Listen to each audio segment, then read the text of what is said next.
Thanks to all of you for being here on this beautiful day. We really appreciate it. And to those on the phone as well, we appreciate your interest.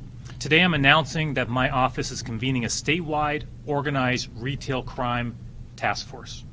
The task force will improve coordination and collaboration among law enforcement agencies. And through enhanced coordination, we will better combat these multi-jurisdictional crimes that endanger employees, the public, and cause significant economic harm to our state. The task force will include local, state, and federal law enforcement representatives, including the FBI and the U.S. attorneys who you'll be hearing from very shortly. It'll include county prosecutors, including a prosecutor from my office. It'll include retail partners, small business representatives, and worker representatives. They are all represented here today, and you'll be hearing from them this morning. I'm very proud to be joined by a large group, as you can see, a large group of leaders who I look forward to working with on the task force. And the individuals you'll specifically be hearing from this morning are Bellevue Police Chief Wendell Shirley, Washington Retail Association President Renee Sundi, UFCW 3000 President Faye Gunther, U.S. Attorney Nick Brown, and U.S. Attorney Vanessa Waldroff. And they'll speak in that order. So shortly I'll hand the podium to these leaders so they can share their perspectives on this challenge and about the upcoming work of the task force. So I'm going to keep my remarks brief. But I do want to talk about organized retail crime, which, as you probably know, involves a group of individuals that steal products not for their own personal profit, but to resell them for a profit. These stolen goods are often sold on the online marketplace, and I'll talk more about the risks and dangers inherent with that shortly. Here's what we're not focused on today for this conversation. We're not talking today about general retail crimes like petty theft, shoplifting, or poverty-driven crimes. We're talking about sophisticated, organized crime rings that account for almost $70 billion in retail losses across the United States. $70 billion. An analysis from the Retail Industry Leaders Association estimates that Washington retailers lost $2.7 billion to organized retail crime in 2021 alone. $2.7 billion in 2021 alone in Washington state. So let me give you just one example of how this organized crime impacts Washingtonians all across our state. As you probably know, a baby formula shortage is impacting families across our country and here in Washington. It's no surprise that baby formula is a common target for thieves. In fact, even before the shortage, which is making headlines, baby formula has been identified as one of the most common items to be stolen from stores. That's according to a 2020 National Retail Foundation Organized Retail Crime Survey. These thieves become resellers in online marketplaces. That means that parents who unwittingly buy stolen formula on the secondary market may be putting their babies at significant risk if the thieves, for example, fail to store the product at the appropriate temperatures, or if the thieves manipulated the packaging, such as changing the expiration date. And that's just one example, and you'll hear others from the other speakers. In short, organized retail crime is a statewide problem demanding a statewide solution. That's why I'm convening this statewide task force that will bring law enforcement, prosecutors, and retailers together to share information to combat this significant and growing problem. This is the first effort of its kind here in Washington state. I'm aware of about 9 other states that have a task force dedicated to organizing retail crime, and it's time for Washington to engage in a similar effort. Our first meeting will be on July 7th, and as we were chatting just before coming in this room, I'm just so appreciative of everybody here, their organizations, their employees, their workers, who are all stepping up to address what really is a true crisis in our state that has significant implications for businesses and for the people of our state. So again, I'm going to go through our speaking order one more time, especially for those who are on listening on the phone. So we'll start with Bellevue Police Chief Wendell Shirley, then Washington Retail Association President Renee Sundi, UFCW 3000 President Faye Gunther, U.S. Attorney Nick Brown, and U.S. Attorney Vanessa Waldroff. Chief, you are up. Thanks for being here. Thank you so much. Thank you. Good afternoon. I'm Chief Wendell Shirley with the Bellevue Police Department. First off, I'd like to thank Attorney General Ferguson for putting this task force together. and allowing us to work together and be part of this announcement today. To our retail partners and prosecutors, I look forward to working with you as well. Organized retail crime is a significant and growing problem, and it's difficult for any one agency to handle because the crimes are committed in multiple cities and sometimes multiple times in one given day. I strongly believe working together, sharing information, and coordinating an emphasis on these types of crimes and holding folks accountable will and can have a significant impact. Bellevue is a well-known regionally as a retail destination with 3 malls and many boutique shopping areas. When you combine easy access to freeways, that makes it a target-rich environment for organized retail theft. In Bellevue, theft is the 3rd largest crime category reported in Bellevue. The crime is extremely lucrative, easy to carry out with few consequences many times. We also know that there is a black market for stolen goods, whether it's high-end goods like clothes, accessories, tools, or general products that are quickly sold for cash. Currently, we are partnering with our retail partners, conducting targeted enforcement as it relates to this particular issue. Our officers work closely with our crime prevention staff, building trust so that they know we will respond and respond quickly. We also help train employees and provide high visibility patrol and planned operations in some of our hotspots. And while this is having an impact, identifying organized crime retail thieves is very difficult. Coordinating efforts with other agencies in Puget Sound and across the state will undoubtedly help us all combat this organized retail crime theft. We also welcome the statewide Organized Retail Crime Task Force and look forward to sharing information with other agencies. Our goal is to help identify and stop crimes before they are committed. So once again, I really thank the Attorney General for putting this together, and the City of Bellevue, the Bellevue Police Department, look forward to working on this task force. Thank you.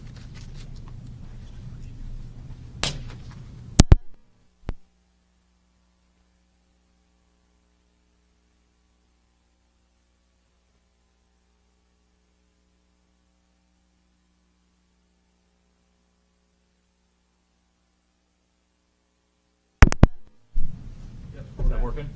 Thanks, Dan. Thank you. Well, good afternoon, everyone. I'm Renee Sundi, President and CEO of the Washington Retail Association. And first and foremost, I'd like to thank Attorney General Ferguson and his team for their outstanding efforts in bringing together key partners to form an AG-led statewide task force to combat organized retail crime.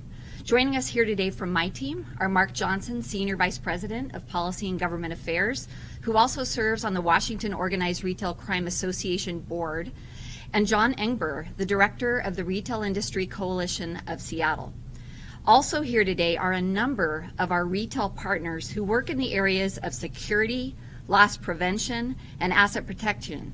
Joining us here today, if you don't mind just doing a little bit of a wave, are Robert Nelson with Lowe's, who also serves as President of the Washington Organized Retail Crime Association, Paul Tucker with Lowe's, Jerry Laram with the Home Depot, Stephen Thomas, as well as Jose Barreto with Walgreens, Brian Wiles, Travis Forbush, and Stuart Markley with Nordstrom's, Carl Kleinnick with the Kemper Development Company and the Bellevue Collection, Terry Mullen with CVS, Dennis Lamborn with the Gap Incorporated, Michael Brown with Rite Aid, Alexander DeLoyle with Target, and Sandra Englund, who is the Executive Director of the Korean Americans Grocers Association.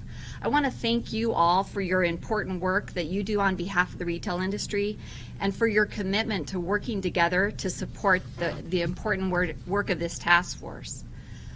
There has never been a more critical time in Washington state to address the impacts of organized retail crime on public safety and the safety of our customers and our retail employees. Over the past months, stories of organized theft have been on the forefront of virtually every media channel across the U.S., including major retailers and grocers everywhere.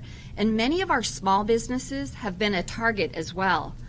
As the retail industry recovers from the pandemic and workforce challenges remain, organized retail crime has become a top issue for our members, while criminals have become more brazen, more violent in their attacks on retail stores across the state.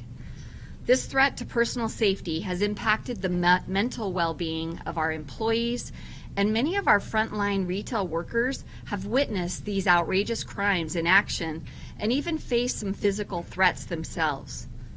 To be clear, and we heard this earlier, we are not talking about shoplifting. Instead, organized retail crime is the monetizing of stolen products that are often used to fund even much more egregious criminal activity that may include human trafficking, weapon sales, drug trafficking, and terrorism. These organized rings often specialize in an array of high-value and easy-to-fence products that range from, as mentioned earlier, baby formula to over-the-counter medications, cosmetics and power tools, to electronics, designer clothing and accessories, and even Lego toys. Coordinated attacks are usually multiple events by 2 or more people in multiple jurisdictions. These groups then sell the merchandise either through online marketplaces or businesses that actually look legitimate and operate in plain sight. As more thefts are turning violent and even deadly in our stores, this multi-billion-dollar problem has led to increased prices for shoppers while facing record inflation, loss of tax revenue for cities and counties, as well as product shortages as we recover from the pandemic. While several surveys have attempted to measure the impacts of ORC, most estimate that the total national impact is around $69 billion annually. According to the National Retail Federation, 75% of retailers said that they saw an increase in organized retail crime since 2020. In Washington state, the grocery industry alone has experienced hundreds of millions in annual losses, which have put in jeopardy the viability of some grocery stores. Although retailers have spent millions to beef up their loss prevention and in-store security, these investments alone cannot solve this problem. These efforts have been highly effective. Actually, I wanted to say that during the past couple of years, and this was mentioned earlier, that several states did launch their own organized retail crime task force, and these efforts have been very effective in prosecuting several multi-million-dollar cases. The task force itself is an effective tool for sharing information, coordinating efforts among state and local law enforcement, prosecutors, retailers, and policymakers at multiple levels of government. And addressing the fencing of stolen products sold through online marketplaces is going to be critical to removing the incentives to commit the thefts in the first place. As retailers have done in other states, Washington retail members will provide investigative resources to the task force and our expertise on this critical issue. Mark Johnson on my team serves as an ORC expert in our state and will be available to answer questions today on the impact and growth in retail crime. I want to say thank you again to Attorney General Ferguson and the fellow partners here today. The formation of this task force sends a very strong message that we are all dedicated to the shared goal of building safer communities, and retailers stand ready to help in achieving this goal. So, thank you.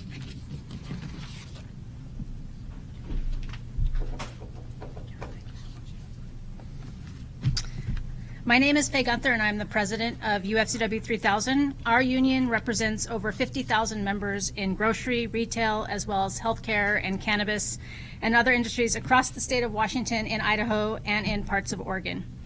Many of you know our frontline essential workers because you've been shopping during the pandemic. Folks have been in the grocery stores, in the drugstores.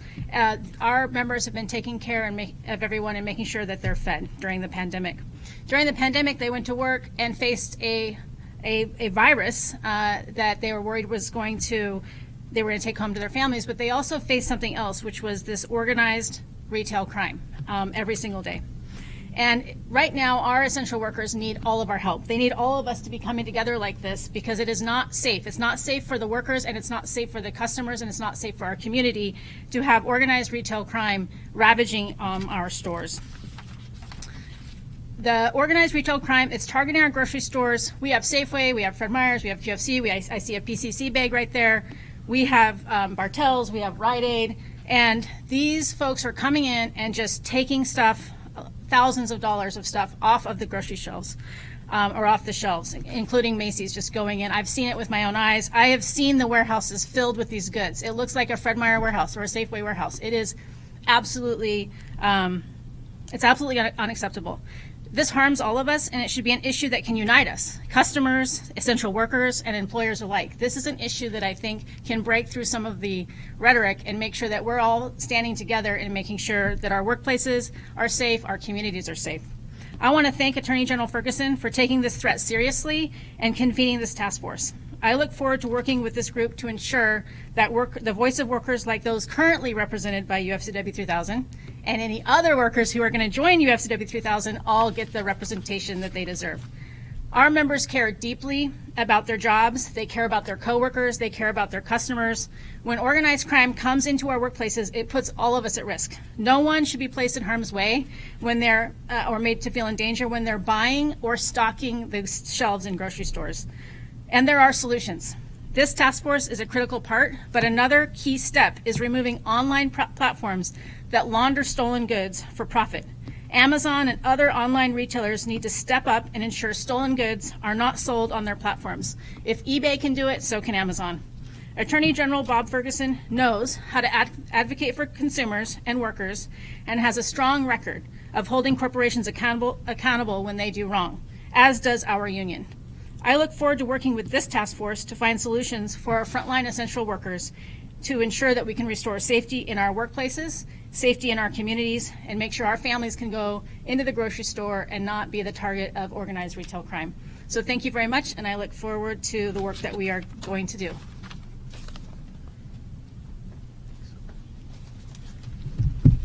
Good afternoon. My name is Nick Brown. I'm the United States Attorney for the Western District of Washington.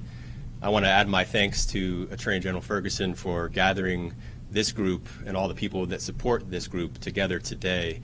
And Bob, it's good to have another press conference with you. It's been a while since we've been doing this sort of thing. Anytime you have a criminal justice challenge or a priority, they are best solved when people collaborate and communicate and share their resources together. And that is exactly what you're seeing today, and that is exactly what you're seeing in Attorney General Ferguson's task force. So I'm very appreciative for the AG's office for leading this effort and for bringing this group together. Number two, I want to highlight that this is a serious problem for all the reasons that other speakers have mentioned, and it has the full attention of my office and my counterpart in the Eastern District of Washington and all of our federal law enforcement officials as well. And the reason it has the attention of the federal government is, in addition to the impact that you've heard already today, organized retail theft is a tool. It is a tool used by criminal organizations who do a myriad of other types of crime. It is a tool for people who traffic in drugs. It is a tool for people who are engaged in larger cyber fraud and wire fraud and economic crimes. It is a tool for organizations that are engaged in violence. This is one of the ways that those organizations have an impact on our community. And I can assure you that not only our offices and the Department of Justice, but our law enforcement partners in the FBI and HSI are working on this issue and will continue to do more of these sorts of cases.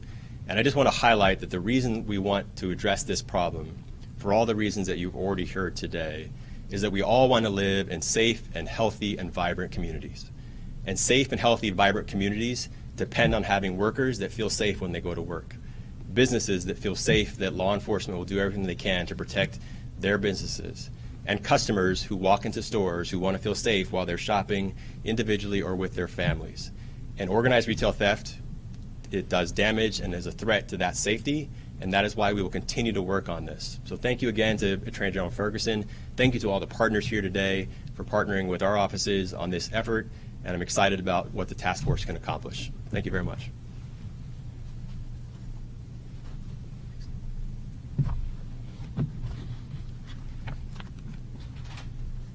Good afternoon. My name is Vanessa Waldroff, and I am the United States Attorney for the Eastern District of Washington. And I also want to extend my thanks to Attorney General Ferguson for inviting me and my colleague Nick Brown to give a federal perspective of the ways that we're seeing organized retail crime and how it intersects with some of our federal priorities in keeping our communities safe. Fraud and this type of organized crime devastates our community's limited resources. We've heard today about some of the violence that can occur in our retail stores. And we have seen concerning robberies, especially in pharmacies, that can intersect with our priorities around drug crimes and seeing opioids that are then brought into our communities for distribution. And these are, again, not at shoplifting quantities for individual users, but at distribution quantities. So those types of crimes that are seen in our retail stores, retail pharmacies, are desperately impacting our communities with the influx of more opioids and creating more addiction problems that lead to violent crimes as well. So we're seeing it in that context for pharmacies. And we're also seeing organized crime by sophisticated actors who seek to defraud vulnerable individuals for their own profit schemes. Federal charges brought by my office can be a powerful tool to combat counterfeit schemes, which we've seen proliferate on the dark web and have intersections with this type of organized crime. Another example is that we see counterfeiters. So counterfeit money can be purchased on the dark web and then brought into our retail stores. That money can then be used to be laundered, essentially, by returning items for cash, by purchasing items that then are resold on the dark web or on online mechanisms. Or there's further gift cards that are purchased using counterfeit currency that then can be sold on the dark web or on online forums. These all create problems for our entire community. They create cost increases for consumers who are trying to stretch their dollars, like all of us are, to support our families and to support our communities.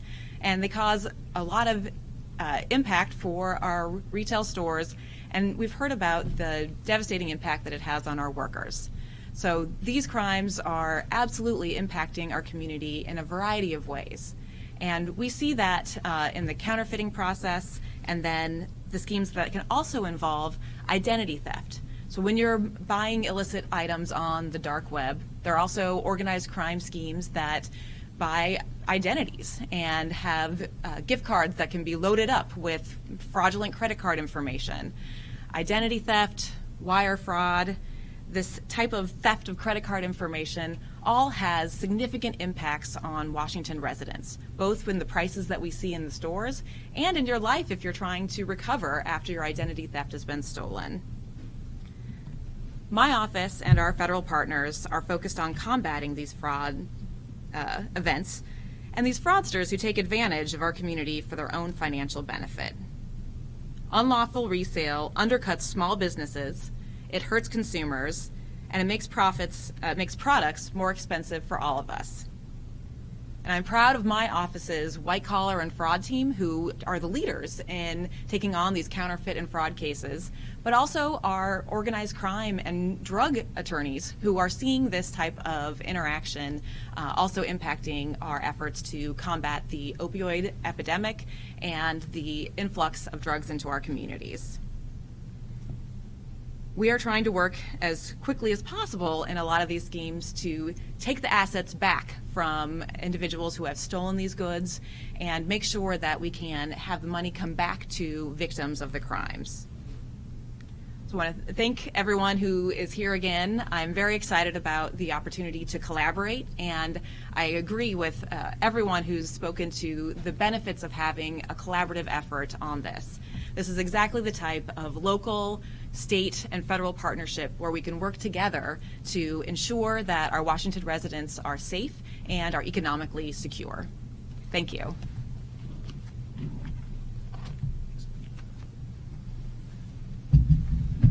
Thanks, Vanessa, and to all of our speakers who I think did a wonderful job of really detailing the extent of the problems that result from organized retail crime. And just one last point I'll make before opening up to questions is that I think you got a sense from the speakers of how big the challenge is. And what I want to emphasize is no one of us, right, no one retail store, no one prosecutor, no one attorney general, no one U.S. attorney can solve the problem. It's just way too big.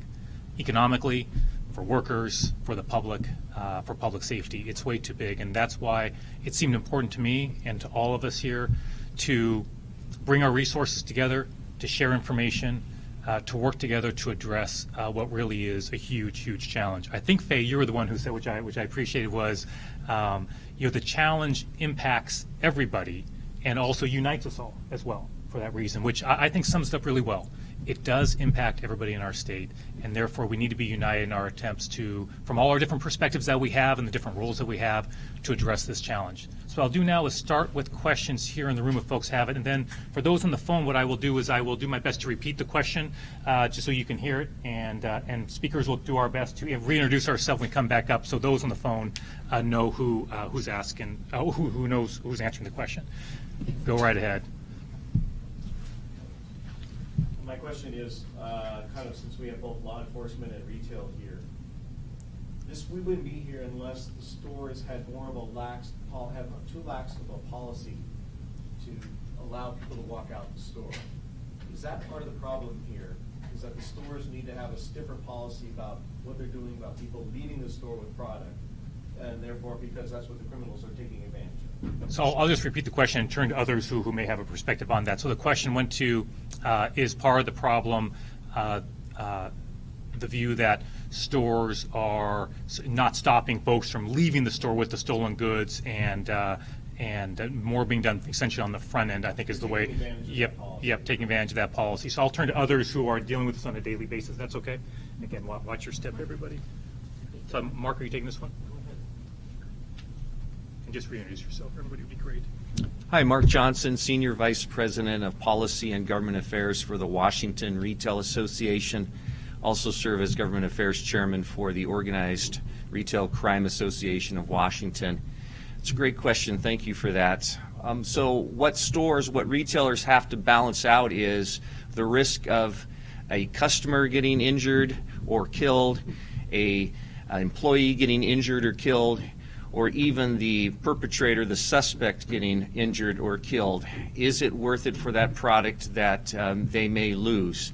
And I would have to contend that there is no product or amount of product that can really replace that individual that may be hurt. I had the unfortunate experience of witnessing in a retail establishment in my hometown of Olympia a theft going on as I'm checking out. And I said, that person's stealing those backpacks. Are you going to stop them? They go, it's not worth me not going home tonight to my family to chase them out in the parking lot. They could be armed. They could have a weapon. I could get hurt. I could get bear sprayed, stabbed, shot. Any of those things could happen. So the retailers out there that have a hands-off policy, they really have to consider the implications of what could be the cause and what could hurt either the thief, the customer, or the employee. Yeah, absolutely. Go right ahead. Yeah, very quickly, I just want to add to what was just said. From a law enforcement perspective, we do not encourage loss prevention officers who are basically not armed, right, not trained exclusively in this type of issue to begin to use physical force to try and detain somebody from stealing something, because the only thing that's going to happen with that is some of the things that was just said, right? And people get injured and hurt trying to defend or protect property, and it's just not worth it. So from a law enforcement perspective, we agree with them 100%. It's not worth it at that point. Just from a worker's perspective, I mean, I had a workers do not want to see this stuff getting stolen. They care about their employers. They have a lot of pride in their work. I had a Rite Aid worker pursue somebody who stole cigarettes and ended up falling and dying. We do not want our members being put in harm's way. This is not workers' faults that organized retail crime are inside these stores. And so we tell our members who are making $20 an hour or something like that, you didn't get trained, just like you were saying, you didn't get trained. You don't have weapons. These folks have guns. They have weapons, and they are inside of our facilities. I would not put any worker, I would not ask any UFCW 3000 member to pursue somebody who is a criminal. It's not safe for them, and it's not fair to frontline essential workers who already do so much for our community. And maybe just the only thing I'll add to that is, I mean, I think all of you said it well, is that's not where the onus is, right? On folks to take on someone who they have no idea what weapon or weapons they have. And, you know, I'll just say from personal experience, I went to law school in New York. I was walking home from late night at the library once.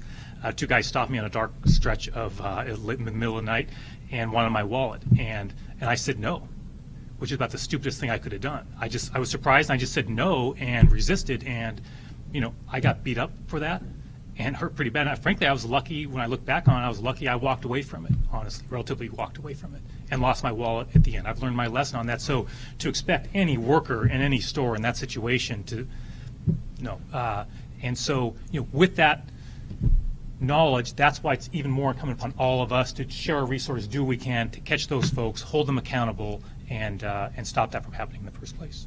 Thanks for that question. Any other questions here in the room? Yep. Oh, yes, go right ahead. I think everyone's kind of really hit home the impact that this is having on the community. But I guess for some people that are curious, you know, when they hear the name task force, it's more than just a name. So if you could kind of walk me through, I understand the impact, but what changes will people see, or will there be because there's a task force? Yeah, so the question, I'll just repeat it, is goes to with the task force, what changes might there be, right, as a result of the task force working together? So I will start, but obviously we'll welcome others who will share their perspectives as well. So number one, what I would say is that each one of us and the groups or workers we represent touch on one piece of this, right? And to my point earlier, no one of us can solve it or even effectively address it.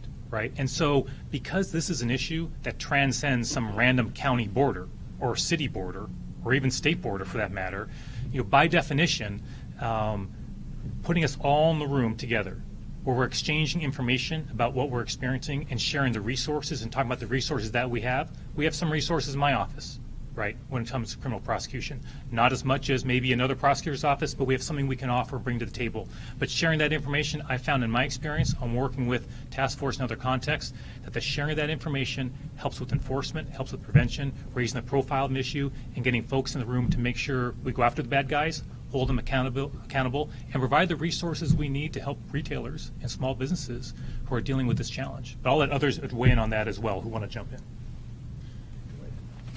I would just add that I think the task force is sort of like putting a line in the sand, even though we're focused on the really big cases that might be going on that without the coordination are not being halted.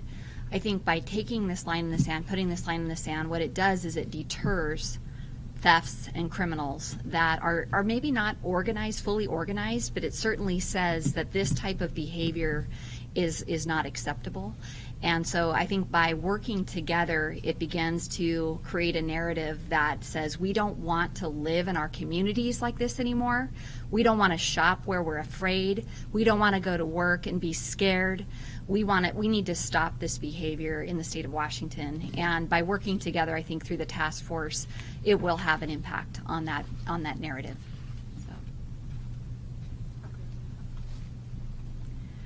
I can speak to how there are so many benefits in terms of law enforcement efforts when there are members at the table from local, state, and federal law enforcement. A good example of a partnership that can be really effective in combating this type of crime is our local police departments are the ones on the ground that will be responding to an incident at a retail store.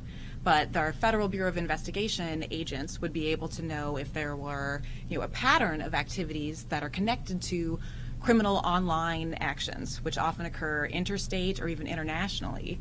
And so being able to combine our efforts and share information effectively really allows us to take down larger organized crime syndicates and ensure that smaller events don't turn into even larger criminal activity. So both in the deterrent effect as well as in responding to crime and ensuring that we're getting all the bad actors to most effectively serve the community. Absolutely, Chief. Yeah, no, go for it. One thing I'd like to add, in terms of from a local law enforcement perspective, right, from Bellevue here, task force are very important because no one agency, as I said earlier, can deal with this alone, right? And people that decide to commit these crimes, they have no jurisdiction or boundaries. So they'll go from Bellevue to Redmond to wherever else, right? And so this task force coming together allows us to share information, share investigative information as well. And I think, as you can see from this task force, I'm from law enforcement in Bellevue, but we have many of our private security corporations here in partnership. And I can tell you in the city of Bellevue, that's something we take very serious. We work very closely with our private security companies such as Kemper Security, Nordstrom, Home Depot, you name it. And that partnership and communication is key to helping solve this problem. Just introduce yourself, everybody. Great, thanks.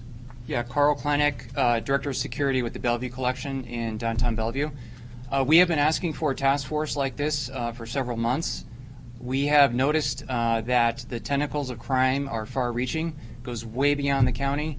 It goes up and down the I-5 corridor, and we will often have malls as far south as Northern California asking us if we are familiar with certain suspects that have done wholesale thieving from their property.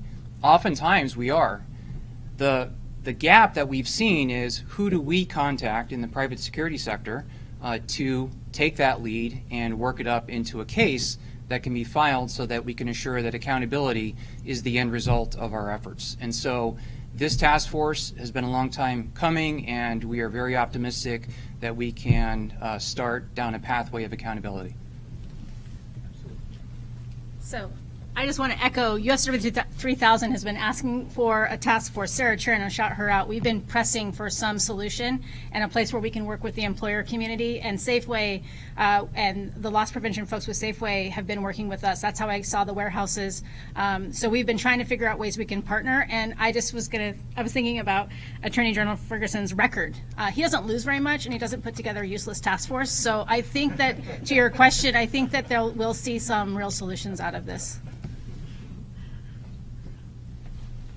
Thanks for that. The team works very hard on behalf of the people, so I appreciate you mentioning that. Thanks so much. Are there any other questions here in the room before we see if anyone online on the phone? Oh, yes, sorry, go right ahead. You mentioned 9 other states have them. Yeah. Will you be working with them and sharing info? Yeah, so the question is, I mentioned 9 other states, and I believe that's the right number. It might be we're the 9th, have similar task force on organized retail crime, and the question is, would we be working together? The short answer is yes. In fact, I've had conversations with some of those AGs, in particular Kwame Raoul, Attorney General of Illinois. I was chatting with some folks before this meeting where he and I had a conversation some time ago, and I asked him about his experience with the task force that he had, the prosecutions they've been successful in bringing as a result of that task force working together, and he just went on about how positive an experience it has been to bring together different folks from his state to address a real issue that they're facing, and also the results they're seeing already in the very early stages of that task force working together. So yes, the answer is, the AGs work together, as you might imagine, on multiple issues. This is one that is firmly in the bipartisan category. And one thing I can assure you I'll be doing as I walk out of the room today is sending a text message to Kwame, my friend Kwame, and who I was in a meeting with earlier today, and other AGs about the formation of this group, and at the next conference sharing the information about who's a part of this, what we're doing, and sharing that with other AGs. One other thing I just will mention before coming in this room, we were chatting, and I'll share one thing I shared with everybody in that room was that I have no doubt that this task force will do good things for Washington State. I'm also very confident other AGs will notice what we're doing here in Washington and other states are starting to do, and they'll pick up on the idea as well. So I think it'll be helpful nationwide as well. Thanks for that question. So why don't we see if anyone, I think we have a few minutes left, why don't we see if anyone on the phone has a question, and if you do, just if you don't mind identifying yourself and who you're with, that'd be great, and we'll do our best to answer it.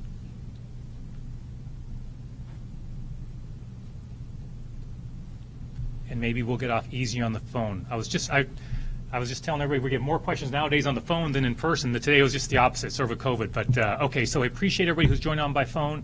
And just as we wrap up, folks are available to chat one-on-one with you if you have questions or want to talk with individuals about their personal experience. We're obviously available for that.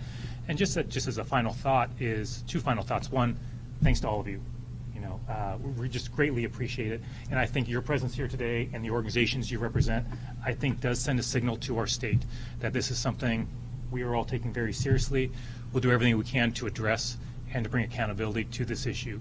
Number two, I think there can be a temptation for a Washingtonian to turn on the news and see an example of retail theft going on in the news and think, you know what, that doesn't impact me.